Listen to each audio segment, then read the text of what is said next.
ఆ సత్యవతి నిర్ణయం ఏంటో చెప్తానన్నా. చెప్పు. చెప్తా కాని ముందు ఇది క్లియర్ గా విను. సరే చెప్పు. సత్యవతికి 3 కొడుకులు.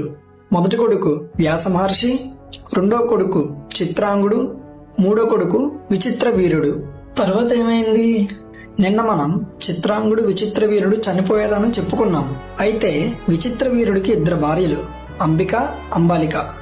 వీళ్ళకి పిల్లలు లేకుండానే విచిత్ర వీరుడు చనిపోయాడు. అయితే వంశం ఎలా కొనసాగింది? అందుకే సత్యవతి తన మొదటి కొడుకు అయిన వ్యాస మహర్షికి పిలిచింది. వ్యాస మహర్షి ఏం చేశాడు? విచిత్ర వీర్యుడి భార్యలకు పిల్లల్ని పుట్టించాడు. అంబిక ద్వారా ధృతరాష్ట్రుడును, అంబాలిక ద్వారా పాండును పుట్టించాడు.